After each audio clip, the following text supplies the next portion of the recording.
You know what's kind of weird about trading? At the end of the day, every strategy in the world boils down to one decision. You're either going to buy, sell, or do nothing. That's it. That's the entire output of every algorithm at every hedge fund on earth. But the way most retail traders construct that one decision is kind of broken. The truth is, there are layers behind that one decision, a whole set of factors going into when you buy or sell, and retail traders are barely taking advantage of any of them. Once you see how it actually works, you'll see trading completely differently. And here's the wild part. This is the same framework hedge funds have been using to quietly make billions for decades. As the late Jim Simons, he was the founder of one of the best performing hedge funds ever, put it, the whole game is building uncorrelated signals that combine into the best, most risk-adjusted returns possible. If you don't take my word for it, let's hear it from him himself. The research goes on all the time. All the time, we're doing research, trying to find new predictive signals. So a signal is, well, you know what a signal is. It tells you what's a predictive signal is a signal that tells you what's going to happen. And the more of these signals that you have, and independent, they're not correlated with each other. If they're highly correlated, it's really just one signal. We have, I won't even say the number. And I'm not sure what it is, but it's a very large number. Now, most retail traders never think about this. They obsess over the perfect indicator. Meanwhile, institutional desks are building combinations of buy and sell signals that most retail traders have never even seen or heard of. So in this video, I'm going to break down the complete buy and sell signal roadmap, the 3 signal types every strategy in the world actually uses, and how to know which one fits into which kind of strategy. First, let's start somewhere simple, where everyone can agree. Every strategy gives you one instruction at any particular moment in time: buy, sell, or do nothing. The only real question is how that instruction is structured. And there are 3 answers to that particular question. First, let's start with binary. Now you might be wondering, why the hell are you talking about binary and what does it have to do with trading? Well, binary is just a fancy word of saying 2 states, on or off, 1 or 0, black or white. There is really no in-between with binary. In trading, a binary signal works exactly like that. You set a rule, and when that rule is true, you're fully in, and when it's not, you're fully out. Let's look at a classic example everyone has seen before. If the price is above the 200-day moving average, we're going long, so that's going to be 1. And if the price is below the 200-day moving average, that's going to be an exit, which is 0. Overall, the output is either 0 or 1, or if you're going short as well, it could be -1, 0, and +1. Now, a key note on this is every fire has the exact same weight. No nuance, no how strong this is. This is just purely a binary on or off. Now, why do traders actually love binary signals? First, they're dead simple to code and backtest. It's either fully in or fully out, and that's a very easy thing for even AI to code nowadays. It's easy to evaluate is the second reason. Right or wrong is just signal by signal. Next is the lower transaction cost. Because it is so simple, most of the time you're not going to be constantly resizing positions, meaning you're going to have a lower transaction cost on a backtest and also in live trading. Lastly, it's got very clear attribution. You always know what fired and why. But there are some deeper problems most retail traders never realize with using binary signals.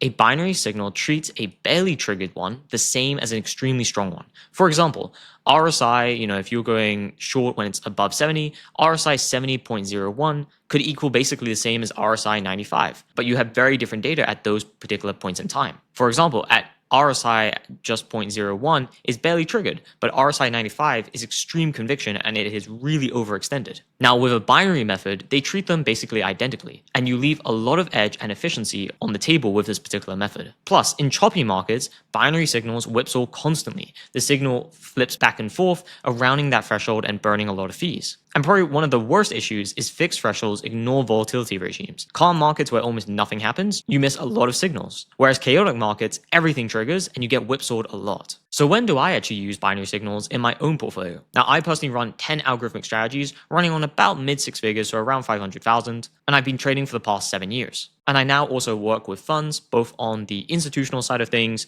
around quant development, and also internally supplying some of my own tools. So when I look at my portfolio, how do I actually approach and actually add binary signals? Well, normally it's when the strategy logic is extremely discrete, meaning it's an arbitrage opportunity. For example, either the arb really exists or it doesn't. Or normally event-driven strategies. Either the event happened or it didn't. Very simple on and off kind of scenarios. Additionally, I can use it in momentum strategies as well, but one small caveat is normally you'll notice with binary strategies like this, they're going to often hold the most volatility. And that's kind of inbuilt into the system because you have such simple, robust triggers. There's no way to handle that volatility, especially when you're in a more chaotic market, for example. And this is what exactly leads me on to the next type, ensemble signals. Now, some of you might be having the same question. What does ensemble actually mean? You've probably heard the word in music, which primarily means a group of musicians playing together to produce one particular sound, and it's the exact same idea in trading. Albeit, I'll say it's a lot easier. I used to play in an orchestra when I was younger, and that was probably one of the hardest things I've ever had to do. But anyway, an ensemble signal is a combination of multiple individual signals merged into a single, stronger composite signal. Visually, it looks like something like this. We've got different types of signals, from signal A to signal E, and we are putting them all through a combiner, and then we're getting a final signal. Now, the formal definition of ensemble combines a set of weak learners to create a stronger learner that beats any individual signal that you've got here on the left-hand side. Now, a weak learner is normally just an indicator that is just slightly better than random, meaning it is nothing extraordinary. It's maybe 52%, 55%, maybe even 60% accuracy. But the power actually comes from combining several of these modest edges together. To understand why this works, you need to know the three sources of errors in any trading model. One is bias. Your model is going to be too simple, for example, and it misses real relationships within that data. This is normally referred to as underfitting. Two is variance. It might be too sensitive to the specific data you've trained it on and makes wild predictions, and overall has a very good performance historically, but terrible live, which often means overfitting. And then three, you've got noise, which is just the property of all markets, especially trading markets, that there will always be a lot of noise happening, which you can't necessarily draw any signal from. And ultimately, noise is kind of impossible to fix. So Ensemble specifically attacks the variance term. They don't magically reduce noise, nothing really can, and they won't fix a fundamentally underfit model, but they can smooth out an overfitting one. So there are three main ways you can actually combine signals. One is majority voting. Each signal votes either long, flat, or short. If 3 out of the 5 say long, then you're going long. It's kind of like a pure democracy. 2 is an equal weighted score. So each signal scores from -1 to +1, for example, and then you average them out. And if your score is at, let's say, 0.8, that's going to be a strong long signal. And then 3 is a weighted average. Same as basically method 2, but each signal is going to be ranked by its recent performance as well. So better signals get more influence onto that final score. Now stay with me here, but I'm going to explain a bit of the math behind of why this actually works. At least I'm a personal believer, the more you understand the fundamental reasons behind why things actually work or why returns actually are generated, the more conviction you have in them, and then 2, the better you can modify and adapt them to your own purposes.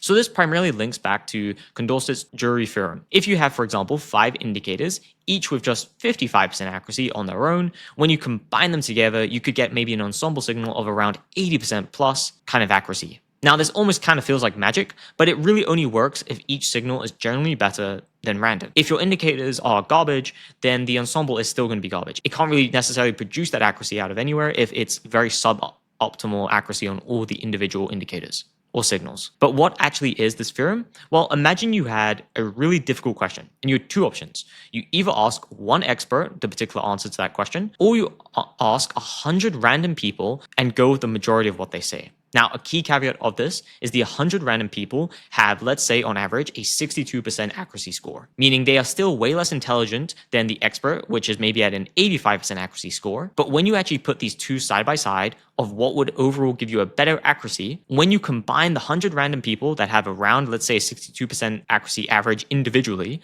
combined, they're at almost a 99% accuracy rate. And this is what is often referred to as the wisdom of crowds. It's definitely not magic, it's not vibes, it's just probability stacking when you combine many independent voices that each have a tiny edge overall. And this is exactly how ensemble signals work in trading. Each indicator is one random person with a very small edge, and when combined properly, they can crush any single expert indicator you're comparing it to. Ultimately, ensemble amplifies weak edges. They do not create edges from nothing, but they do amplify. And here is one other key insight you must know for ensemble signals. The signals must be different from each other. If they all measure the same thing, adding more of them literally does nothing. For example, if you have very highly correlated signals like RSI 14, RSI 20, and RSI 30, ultimately, you don't really have any different indicators. You just have one indicator on a slightly different period length, and they're all going to fire quite together, leading to no variance reduction. Whereas if you had low correlation indicators combined together, for example, different trend, volatility, sentiment, and they each measure something generally different, some fire when others fail, you're going to get a way more smooth and robust combined signal and overall get a better edge from it. Now, one key caveat here is you could technically have RSI on different time frames because they could have actually a low correlation between each other. For example, a 5-minute RSI is going to be very different to a weekly RSI. But just for my example here, RSI on the same time frame, if you just had them all very similar kind of like values, they're going to be very correlated. Now, there are two big main ensemble methods, and the names sound scary, but the concepts are actually very simple. First is bagging. Overall, each component built independently all votes equally, and this is normally best at reducing overfitting and preferred for finance normally. Then you have boosting, which is each new component fixes the previous one's errors, and this normally leads to a better edge, but you have a way bigger overfitting risk. In finance, normally bagging is the one that's normally going to win, just simply because the overfitting is normally a bigger enemy, and financial data has so much noise to it. Now, when do I personally use ensemble signals? Well, I actually use it quite heavily in crypto. Crypto has an insane amount of noise, and normally every single indicator gets whipsawed constantly. Combining those 5 and 7, truly different signals smooths that curve massively. One more thing. Past 5 to 7 components, you normally get diminishing returns for adding in each individual one. More isn't necessarily better. Normally different is a lot better than just adding a lot more. Okay, so we've gone through Ensemble, which tells you which direction to go more reliably, but how much should you actually trade based on these signals?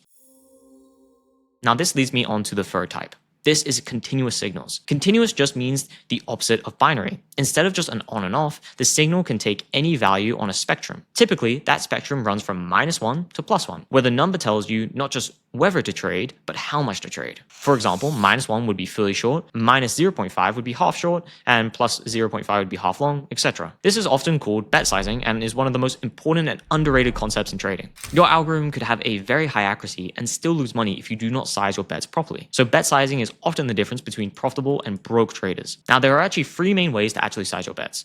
One is probability to size. This is where your model splits out a probability. High probability means big size, low probability means small size. Basically, you scale that to conviction. 2 is a budgeting approach. You look at the max number of concurrent signals you've ever particularly had. So you size each one as a fraction of that max. And this reserves capacity, and is overall, that's why it's more like a budgeting method. 3 is dynamic sizing. So this is size based on a gap between the current price and the forecast price. So the gap close would be trim, the gap opens, you would add more to it. Overall, it's self-adjusting. Now, here is a critical detail that nobody mentions. Continuous signals create this jitter effect. The jitter problem is where your signal may go from 0.81 to 0.83. Do you really need to rebalance your size based on that small adjustment in signal? Well, if this happens, thousands of times a day of this small jitter, your fees are going to eat you alive because trading isn't free. You always have to pay a commission and a slippage. So the fix for this is normally by round position sizing to chunky increments. This is where you can normally have chunks, for example, of 0%, 10%, 20%, 30%, etc. And positions only move in those steps. Now, this is a very simple way to attack that problem. There are better ways, but at least for this video, keeping it simple, I thought this was a great one to mention. Now, when do I actually use continuous? Whenever I have varying levels of conviction, especially, for example, in things like crypto momentum. And this is because not all momentum is equal, and momentum can range dramatically from day to day. So a token with a small, consistent upward momentum deserves normally a bigger position than one that spiked and then went very choppy. And continuous sizing is the best way to actually express that. Results normally mean you have a smoother equity curve and way better risk-adjusted returns. This leads to a higher Sharpe ratio, you have less drawdown, and you overall have better capital allocation, especially within a portfolio. Now, the downside of this is it's way more complex to build. There's going to be way more transaction costs you have to tackle and, kind of different methods to do that. And you're often going to have more parameters to actually tune, which means there's more risk of overfitting. But when it works, it can transform a mediocre strategy into a really professional, robust one. So now that we've seen all 3, let me show you actually how to connect this into one pipeline. Now, primarily this pipeline is going to be that you have binary, ensemble, and continuous. These all build upon each other. This leads to a signal architecture that can outperform 95% of retail that are just using a single indicator or a binary thing to enter. And this is what hedge funds have been doing for 40 years. And now you see it too. Now, this doesn't mean you need hundreds of indicators. You just need generally different weak edges combined the right way and sized by conviction, overall by that continuous method. Now, this is exactly what we do inside of the Crypto Momentum group. We help you build your first live algo in crypto using the same signal architecture I just walked you through. Real ensembles, real bet sizing, real code, and not just theory. You get to see how I do it personally live and the community to help you build around it. We use a ton of AI tools nowadays, meaning even if you have no coding experience, you can still do a lot of this. Now, if you're interested, it's the first link in the description. To round off, most traders never think about signal architecture. They focus on finding the perfect indicator or the holy grail strategy. But signal type matters just as much as the signal itself. A mediocre strategy with the right signal architecture can outperform a great one without one. Personally, I would say use all 3, start with binary, and then build up from there. And I really hope this was valuable, and I'll see you in the next video.